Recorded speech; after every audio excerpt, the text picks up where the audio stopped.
Hi, and welcome once again to our Global Truths. Today is our third Global Truth that we'll be talking about, circuits, for Viacom.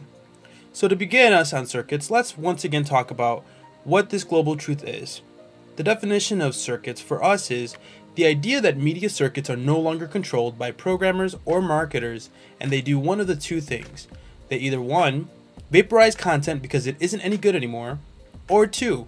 They share great content across other channels and networks. This is really convenient because, thanks to convergence, the circuits are now open and content can flow freely across platforms. Another thing to note is that consumers have changed from recipients to accelerators. Let's analyze this further. Circuits are judged on how well a company uses and enables consumers as conduits of content. To determine this, we only need to ask, are customers treated as recipients or accelerants? That's a great question to ask.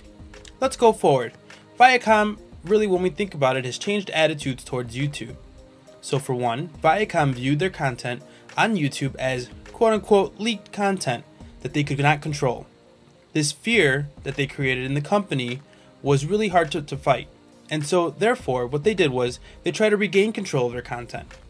In December of 2006, Viacom bought iFilm to create a YouTube competitor. This way, what they were trying to do was to control content and use it for a more restrained platform that their users can use and really enable their content. They made iFilm the exclusive carrier of MTV and VH1 content because they did not want viewers going on YouTube to view it.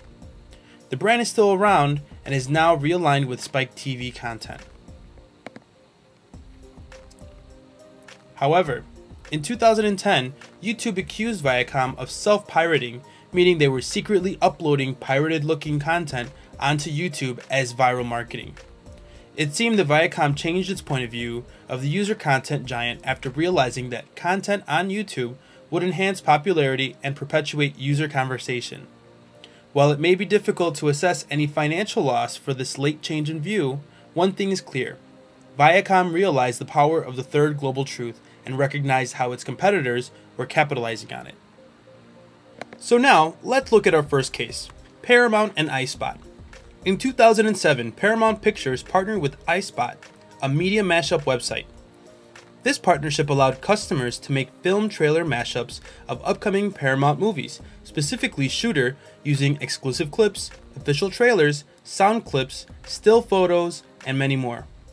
Shooter, director Antoine Fuqua claimed, by allowing people to jump inside the story and use their creativity to interact with the film, mashups represent a cool and progressive way to connect with audiences.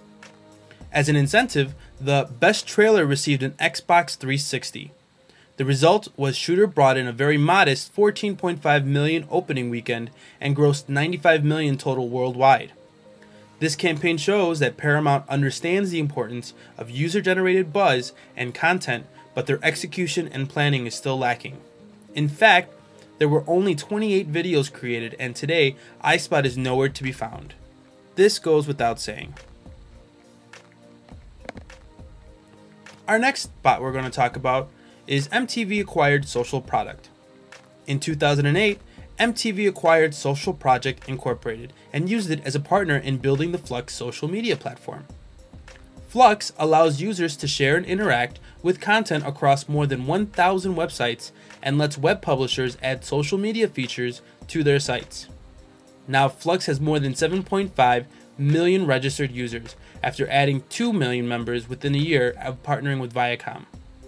More specifically, MTV.com added more than 250,000 members to the site in the 5 weeks prior to the year's Video Music Awards. The acquisition and utilization of Flux shows that Viacom realized that its customers are accelerators and they need access to content in order for it to make it flourish and make Viacom a successful media campaign and company. The next case we'll analyze is 90s Are All That.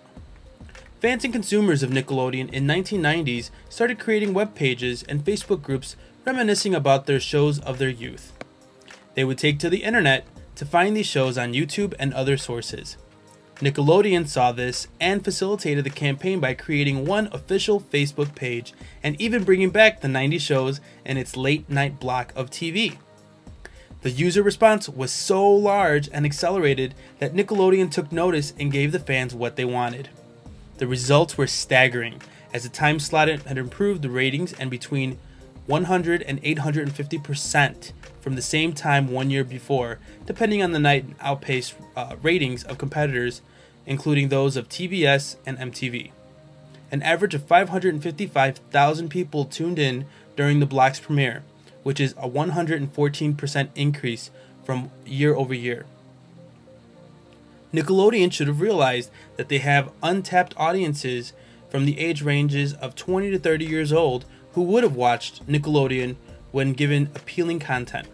They attempted to virally seed this campaign a long time ago to save its ratings. So, in conclusion, what have we learned? As usual, Viacom did a bad job of this because they controlled their content too tightly and saw customers only as recipients. In recent years, Viacom properties have made great strides in giving customers access to the content, manipulate, create, and spread. The financial benefits of encouraging the use of media circuits are enormous. By giving users content to disseminate, the company is making the consumers a catalyst for marketing campaigns through word of mouth. We have to realize that this is not always a positive.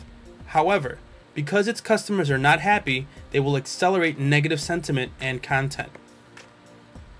So, in concluding thoughts, we'd like to say that we know Viacom was late to recognize and adapt to their changing media landscape and focus on their consumer-centric communications. If they adapted earlier, they might have developed a brand following that would have been established well into today.